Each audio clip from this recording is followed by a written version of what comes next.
तमिलनाडु के वेल्लूर से भगवान आंजनेयर हनुमान जी की प्रतिमा चोरी हो गई थी। हनुमान जी की एक मूर्ति भी 600-700 साल पुरानी थी। इस महीने की शुरुआत में ऑस्ट्रेलिया में हमें ये प्राप्त हुई, हमारे मिशन को मिल चुकी है। साथियों, हजारों वर्षों के हमारे इतिहास में देश के कोने कोने में एक से बढ़कर एक मूर्तियां हमेशा बनती रही। उसमें श्रद्धा भी थी, सामर्थ्य भी था, कौशल्य भी था और विविधताओं से भरा हुआ था। और हमारी हर मूर्तियों के इतिहास में तत्कालीन समय का प्रभाव भी नजर आता है। ये भारत की मूर्ति कला का नायाब उदाहरण तो थी ही, इनसे हमारी आस्था भी जुड़ी हुई थी। लेकिन अतीत में बहुत सारी मूर्तियां चोरी होकर भारत से बाहर जाती रही। कभी इस देश में तो कभी उस देश में ये मूर्तियां बेची जाती रही और उनके लिए तो सिर्फ कलाकृति थी, न उनको उसके इतिहास से लेना देना था, श्रद्धा से लेना देना था। इन मूर्तियों को वापस लाना भारत मां के प्रति हमारा दायित्व है। इन मूर्तियों में भारत की आत्मा का, आस्था का अंश है। इनका एक सांस्कृतिक या ऐतिहासिक महत्व भी है। इस दायित्व को समझते हुए भारत ने अपने प्रयास बढ़ाए और इसका कारण यह भी हुआ कि चोरी करने की जो प्रवृत्ति थी उसमें भी एक भय पैदा हुआ। जिन देशों में ये मूर्तियां चोरी करके ले जाई गई थी, अब उन्हें भी लगने लगा कि भारत के साथ रिश्तों में सॉफ्ट पावर का जो डिप्लोमेटिक चैनल होता है उसमें इसका भी बहुत बड़ा महत्व हो सकता है, क्योंकि इसके साथ भारत की भावनाएं जुड़ी हुई है, भारत की श्रद्धा जुड़ी हुई है और एक प्रकार से पीपल टू पीपल रिलेशन में भी ये बहुत ताकत पैदा करता है। अभी आपने कुछ दिन पहले देखा होगा, काशी से चोरी हुई मां अन्नपूर्णा देवी की प्रतिमा भी वापस लाई गई थी। ये भारत के प्रति बदल रहे वैश्विक नजरिए का ही उदाहरण है। साल 2013 तक करीब करीब 13 प्रतिमाएं भारत आई थी, लेकिन पिछले 7 साल में 200 से ज्यादा बहुमूल्य प्रतिमाओं को भारत सफलता के साथ वापस ला चुका है। America, Britain, Holland, France, Canada, Germany, Singapore ऐसे कितने ही देशों ने भारत की इस भावना को समझा है और मूर्तियां वापस लाने में हमारी मदद की है। मैं पिछले साल सितंबर में जब अमेरिका गया था तो वहां मुझे काफी पुरानी कई सारी प्रतिमाएं और सांस्कृतिक महत्व की अनेक चीजें प्राप्त हुई। देश की जब कोई बहुमूल्य धरोहर वापस मिलती है तो स्वाभाविक है इतिहास में श्रद्धा रखने वाले, आर्कियोलॉजी में श्रद्धा रखने वाले, आस्था और संस्कृति के साथ जुड़े हुए लोग और एक हिंदुस्तानी के नाते हम सबको संतोष मिलना बहुत स्वाभाविक है। साथियों, भारतीय संस्कृति और अपनी धरोहर की बात करते हुए मैं आज आपको मन की बात में 2 लोगों से मिलवाना चाहता हूं। इन दिनों फेसबुक, ट्विटर और इंस्टाग्राम पर तंजानिया के 2 भाई बहन किली पॉल और उनकी बहन नीमा ये बहुत चर्चा में है और मुझे पक्का भरोसा है आपने भी उनके बारे में जरूर सुना होगा। उनके अंदर भारतीय संगीत को लेकर एक जुनून है, एक दीवानगी है और इसी वजह से वे काफी लोकप्रिय भी हैं। लिप सिंक के उनके तरीके से पता चलता है कि इसके लिए वे कितनी ज्यादा मेहनत करते हैं। हाल ही में गणतंत्र दिवस के अवसर पर हमारा राष्ट्रगान जन गण मन गाते हुए उनका वीडियो खूब वायरल हुआ था। कुछ दिन पहले उन्होंने लता दीदी का एक गाना गाकर उनको भी भावपूर्ण श्रद्धांजलि भी दी थी। मैं इस अद्भुत क्रिएटिविटी के लिए इन दोनों भाई बहन किली और नीमा उनकी बहुत सराहना करता हूं। कुछ दिन पहले तंजानिया में भारतीय दूतावास में इन्हें सम्मानित भी किया गया है। भारतीय संगीत का जादू ही कुछ ऐसा है जो सबको मोह लेता है। मुझे याद है कुछ वर्ष पहले दुनिया के 150 से ज्यादा देशों के गायकों और संगीतकारों ने अपने अपने देश में अपने अपने वेशभूषा में पूज्य बापू का प्रिय, महात्मा गांधी का प्रिय भजन वैष्णव भजन गाने का सफल प्रयोग किया था। आज जब भारत अपनी आजादी के 75वां वर्ष का महत्वपूर्ण पर्व मना रहा है, तो देशभक्ति के गीतों को लेकर भी ऐसे प्रयोग किए जा सकते हैं, जहां विदेशी नागरिकों को, वहां के प्रसिद्ध गायकों को भारतीय देशभक्ति के गीत गाने के लिए आमंत्रित करें। इतना ही नहीं, अगर तंजानिया में किली और नीमा भारत के गीतों को इस प्रकार से लिप सिंक कर सकते हैं, तो क्या मेरे देश में, हमारे देश की कई भाषाओं में कई प्रकार के गीत है, क्या हम कोई गुजराती बच्चे तमिल गीत पर करें, कोई केरल के बच्चे असमिया गीत पर करें, कोई कन्नड़ बच्चे जम्मू कश्मीर के गीतों पर करें। एक ऐसा माहौल बना सकते हैं हम जिसमें एक भारत श्रेष्ठ भारत हम अनुभव कर सकेंगे। इतना ही नहीं, हम आजादी के अमृत महोत्सव को एक नए तरीके से जरूर मना सकते हैं। मैं देश के नौजवानों से आह्वान करता हूं, आइए भारतीय भाषाओं के जो पॉपुलर गीत हैं उनको आप अपने तरीके से वीडियो बनाइए, बहुत पॉपुलर हो जाएंगे आप, और देश की विविधताओं का नई पीढ़ी को परिचय होगा। मेरे प्यारे देशवासियों, अभी कुछ दिन पहले ही हमने मातृभाषा दिवस मनाया। जो विद्वान लोग हैं वो मातृभाषा शब्द कहां से आया, इसकी उत्पत्ति कैसे हुई, इसे लेकर बहुत एकेडमिक इनपुट दे सकते हैं। मैं तो मातृभाषा के लिए यही कहूंगा कि जैसे हमारे जीवन को हमारी मां गढ़ती है, वैसे ही मातृभाषा भी हमारे जीवन को गढ़ती है।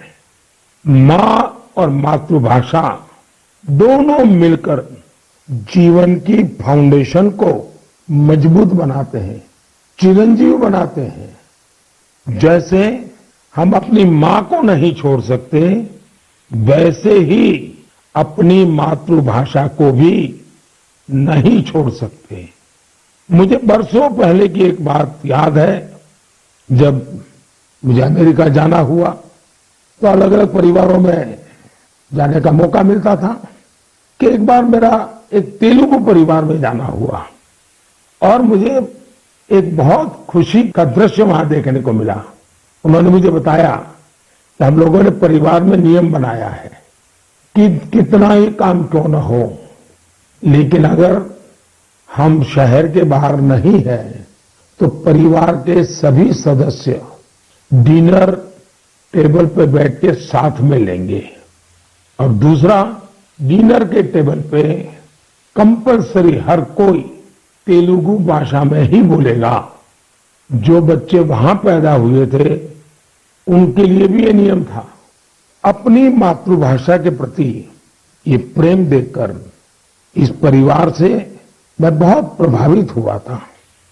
साथियों, आजादी के 75 साल बाद भी कुछ लोग ऐसे मानसिक द्वंद्व में जी रहे हैं जिसके कारण उन्हें अपनी भाषा, अपने पहनावे, अपने खान पान को लेकर एक संकोच होता है, जबकि विश्व में कहीं और ऐसा नहीं है। हमारी मातृभाषा है, हमें उसे गर्व के साथ बोलना चाहिए। और हमारा भारत तो भाषाओं के मामले में इतना समृद्ध है कि उसकी तुलना ही नहीं हो सकती। हमारी भाषाओं की सबसे बड़ी खूबसूरती ये है कि कश्मीर से कन्याकुमारी तक, कच्छ से कोहिमा तक सैकड़ों भाषाएं, हजारों बोलियां एक दूसरे से अलग, लेकिन एक दूसरे में रची बसी हुई है। भाषा अनेक, भाव एक। सदियों से हमारी भाषाएं एक दूसरे से सीखते हुए खुद को परिष्कृत करते रही है, एक दूसरे का विकास कर रही है। भारत में विश्व की सबसे पुरानी भाषा तमिल है और इस बात का हर भारतीय को गर्व होना चाहिए कि दुनिया की इतनी बड़ी विरासत हमारे पास है। उसी प्रकार से जितने पुराने धर्मशास्त्र हैं, उसकी अभिव्यक्ति भी हमारी संस्कृत भाषा में है।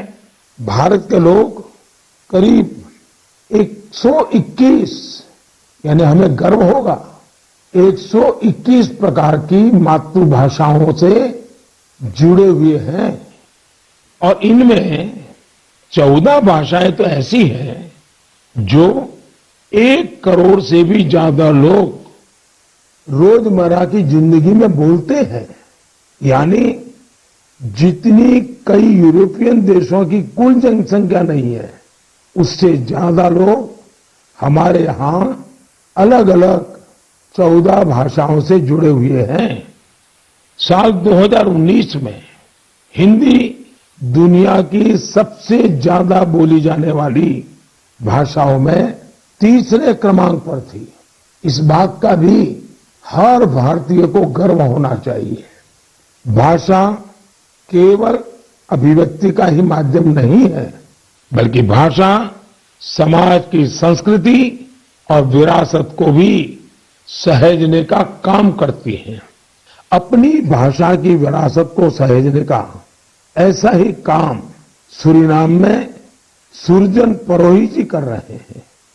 इस महीने की 2 तारीख को वो 84 वर्ष के हुए हैं। उनके पूर्वज भी बरसों पहले हजारों श्रमिकों के साथ रोजी रोटी के लिए सूरीनाम गए थे। सुरजन परोही जी हिंदी में बहुत अच्छी कविता लिखते हैं। वहां के राष्ट्रीय कवियों में उनका नाम लिया जाता है। यानी आज भी उनके दिल में हिंदुस्तान धड़कता है। उनके कार्यों में हिंदुस्तानी मिट्टी की महक है। सूरीनाम के लोगों ने सुरजन परोही जी के नाम पर एक संग्रहालय भी बनाया है। मेरे लिए ये बहुत सुखद है कि साल 2015 में मुझे उन्हें सम्मानित करने का अवसर मिला था। साथियों, आज के दिन यानी 27 फरवरी को मराठी भाषा गौरव दिवस भी है। सर्व मराठी बंधू भगिनींना मराठी भाषा दिनाच्या हार्दिक शुभेच्छा। ये दिन मराठी कविराज विष्णु वामन शिरवाडकर जी, श्रीमान कुसुमाग्रज जी को समर्पित है। आज ही कुसुमाग्रज जी की जन्म जयंती भी है। कुसुमाग्रज जी ने मराठी में कविताएं लिखी, अनेकों नाटक लिखे, मराठी साहित्य को नई ऊंचाई दी। साथियों, हमारे यहां भाषा की अपनी खूबियां हैं। मातृभाषा का अपना विज्ञान है। इस विज्ञान को समझते हुए ही राष्ट्रीय शिक्षा नीति में स्थानीय भाषा में पढ़ाई पर जोर दिया गया है। हमारे प्रोफेशनल कोर्सेज भी स्थानीय भाषा में पढ़ाए जाए, इसका प्रयास हो रहा है। आजादी के अमृतकाल में इस प्रयासों को हम सब ने मिलकर के बहुत गति देनी चाहिए। ये स्वाभिमान का काम है। मैं चाहूंगा आप जो भी मातृभाषा बोलते हैं उसकी खूबियों के बारे में अवश्य जानें और कुछ न कुछ लिखें। साथियों, कुछ दिनों पहले मेरी मुलाकात मेरे मित्र और केन्या के पूर्व प्रधानमंत्री राइला ओडिंगा जी से हुई थी। ये मुलाकात दिलचस्प तो थी ही, लेकिन बहुत भावुक थी। हम बहुत अच्छे मित्र रहे तो खुल करके काफी बातें भी कर लेते हैं। जब हम दोनों बातें कर रहे थे तो ओडिंगा जी ने अपनी बिटिया के बारे में बताया। उनकी बेटी रोजमेरी को ब्रेन ट्यूमर हो गया था और इस वजह से उन्हें अपनी बिटिया की सर्जरी करानी पड़ी थी। लेकिन उसका एक दुष्परिणाम यह हुआ कि रोजमेरी की आंखों की रोशनी करीब करीब चली गई, दिखाई देना ही बंद हो गया। अब आप कल्पना कर सकते हैं उस बेटी का क्या हाल हुआ होगा, और एक पिता की स्थिति का भी हम अंदाज लगा सकते हैं, उनकी भावनाओं को समझ सकते हैं। उन्होंने दुनिया भर के अस्पतालों में, कोई भी दुनिया का बड़ा देश ऐसा नहीं होगा कि जहां उन्होंने बेटी के इलाज के लिए भरपूर कोशिश न की हो। दुनिया के बड़े बड़े देश छान मारे हैं, लेकिन कोई सफलता नहीं मिली और एक प्रकार से सारी आशाएं छोड़ दी। पूरे घर में एक निराशा का वातावरण बन गया। इतने में किसी ने उनको भारत में आयुर्वेद के इलाज के लिए आने के लिए सुझाव दिया। अब वो बहुत कुछ कर चुके थे, थक भी चुके थे, फिर भी उनको लगा कि चलो भाई एक बार ट्राई करें क्या होता है। वे भारत आए, केरला के एक आयुर्वेदिक अस्पताल में अपनी बेटी का इलाज करवाना शुरू किया। काफी समय बेटी यहां रही। आयुर्वेद के इस इलाज का असर यह हुआ कि रोजमेरी की आंखों की रोशनी काफी हद तक वापस लौट आई। आप कल्पना कर सकते हैं कि जैसे एक नया जीवन मिल गया। और रोशनी तो रोजमेरी के जीवन में आई, लेकिन पूरे परिवार में एक नई रोशनी, नई जिंदगी आ गई। और ओडिंगा जी इतने भावुक होकर के बात मुझे बता रहे थे कि उनकी इच्छा है कि भारत की जो आयुर्वेद का ज्ञान है, विज्ञान है, वो केन्या में ले जाए। जिस प्रकार के प्लांट्स इसमें काम आते हैं, उन प्लांट की खेती करेंगे और इसका लाभ अधिक लोगों को मिले, इसके लिए वो पूरा प्रयास करेंगे। मेरे लिए बहुत खुशी की बात है कि हमारी धरती और परंपरा से किसी के जीवन से इतना बड़ा कष्ट दूर हुआ। और ये सुनकर के आपको भी खुशी होगी। कौन भारतवासी होगा जिसको इसका गर्व न हो। हम सभी जानते हैं कि ओडिंगा जी ही नहीं, बल्कि दुनिया के लाखों लोग आयुर्वेद से ऐसे ही लाभ उठा रहे हैं। ब्रिटेन के प्रिंस चार्ल्स भी आयुर्वेद के बहुत बड़े प्रशंसकों में से एक हैं। जब भी मेरी उनसे मुलाकात होती है, वो आयुर्वेद का जिक्र जरूर करते हैं। उन्हें भारत के कई आयुर्वेदिक संस्थाओं की जानकारी भी है। साथियों, पिछले 7 वर्षों में देश में आयुर्वेद के प्रचार प्रसार पर बहुत ध्यान दिया गया है। आयुष मंत्रालय के गठन से चिकित्सा और स्वास्थ्य से जुड़े हमारे पारंपरिक तरीकों को लोकप्रिय बनाने के संकल्प को और मजबूती मिली है। मुझे इस बात की बहुत खुशी है कि पिछले कुछ समय में आयुर्वेद के क्षेत्र में भी कई नए स्टार्टअप सामने आए हैं। इसी महीने की शुरुआत में आयुष स्टार्टअप चैलेंज शुरू हुआ था। इस चैलेंज का लक्ष्य इस क्षेत्र में काम करने वाले स्टार्टअप को आइडेंटिफाई करके उन्हें सपोर्ट करना है। इस क्षेत्र में काम कर रहे युवाओं से मेरा आग्रह है कि वे इस चैलेंज में जरूर हिस्सा लें। साथियों, एक बार जब लोग मिलकर के कुछ करने की ठान ले तो वो अद्भुत चीजें कर जाते हैं। समाज में कई ऐसे बड़े बदलाव हुए हैं जिनमें जन भागीदारी, सामूहिक प्रयास इसकी बहुत बड़ी भूमिका रही है। मिशन जल थल नाम का ऐसा ही एक जन आंदोलन कश्मीर के श्रीनगर में चल रहा है। यह श्रीनगर की झीलों और तालाबों की साफ सफाई और उनकी पुरानी रौनक लौटाने का एक अनोखा प्रयास है। मिशन जल थल का फोकस कुशलसार और गिलसार पर है। जन भागीदारी के साथ साथ इसमें टेक्नोलॉजी की भी बहुत मदद ली जा रही है। कहां कहां अतिक्रमण हुआ है, कहां अवैध निर्माण हुआ है, इसका पता लगाने के लिए इस क्षेत्र का बाकायदा सर्वे कराया गया। इसके साथ ही प्लास्टिक वेस्ट को हटाने और कचरे की सफाई का अभियान भी चलाया गया। मिशन के दूसरे चरण में पुराने वाटर चैनल्स और झील को भरने वाले 19 झरनों को रिस्टोर करने का भी भरपूर प्रयास किया गया। इस रिस्टोरेशन प्रोजेक्ट के महत्व के बारे में अधिक से अधिक जागरूकता फैले, इसके लिए स्थानीय लोगों और युवाओं को वाटर एम्बेसडर्स भी बनाया गया।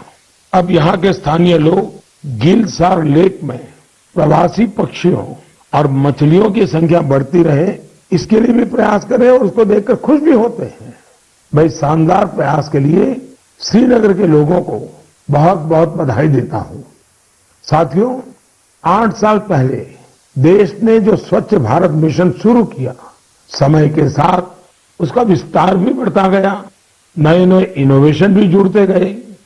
भारत में आप कहीं पर भी जाएंगे तो पाएंगे कि हर तरफ स्वच्छता के लिए कोई न कोई प्रयास जरूर हो रहा है। असम के कोकराझार में ऐसे ही एक प्रयास के बारे में मुझे पता चला है।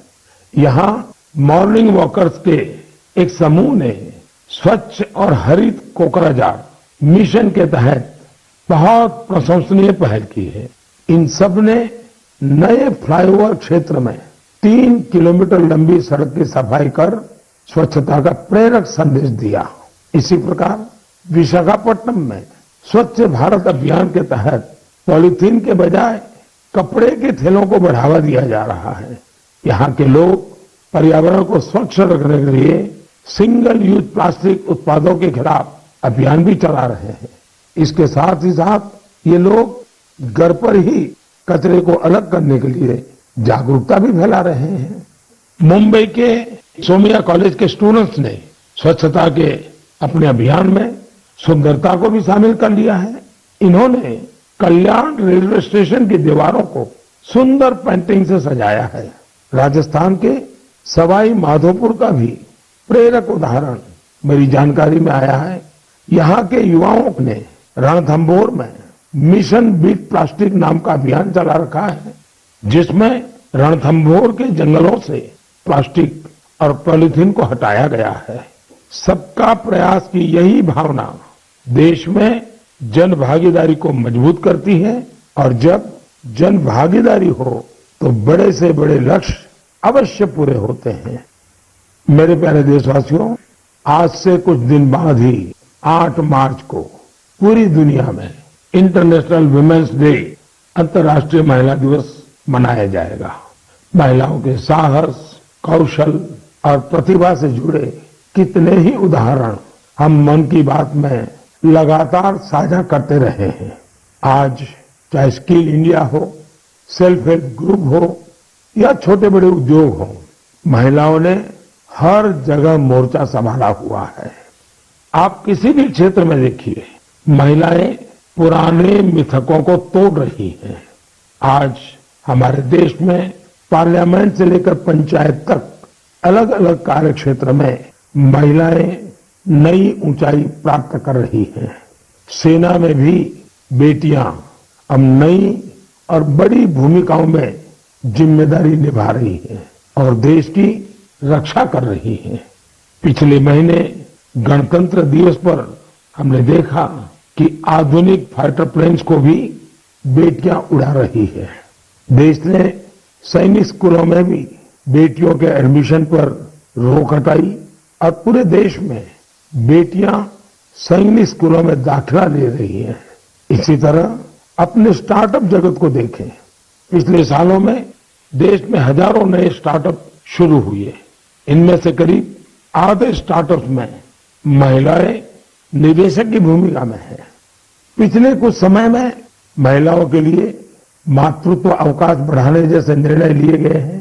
बेटे और बेटियों को समान अधिकार देते हुए विवाह की उम्र समान करने के लिए देश प्रयास कर रहा है। इससे हर क्षेत्र में महिलाओं की भागीदारी बढ़ रही है। आप एक और बड़ा बदलाव भी होते देख रहे होंगे। ये बदलाव है हमारे सामाजिक अभियानों की सफलता। बेटी बचाओ बेटी पढ़ाओ की सफलता को ही लीजिए। आज देश में लिंग अनुपात सुधरा है।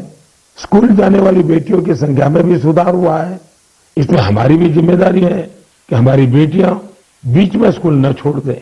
इसी तरह स्वच्छ भारत अभियान के तहत देश में महिलाओं को खुले में शौच से मुक्ति मिली है। ट्रिपल तलाक जैसी सामाजिक बुराई का अंत भी हो रहा है।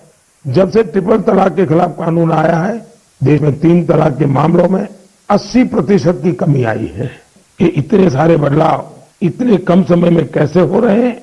ये परिवर्तन इसलिए आ रहा है क्योंकि हमारे देश में परिवर्तन और प्रगतिशील प्रयासों का नेतृत्व अब खुद महिलाएं कर रही हैं।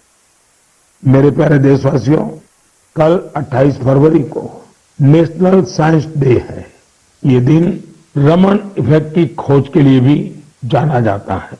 मैं सीवी रमन जी के साथ उन सभी वैज्ञानिकों को आदरपूर्वक श्रद्धांजलि देता हूं जिन्होंने हमारी साइंटिफिक जर्नी को समृद्ध बनाने में अपना महत्वपूर्ण योगदान दिया है। साथियों, हमारे जीवन में सुगमता और सरलता में टेक्नोलॉजी ने काफी जगह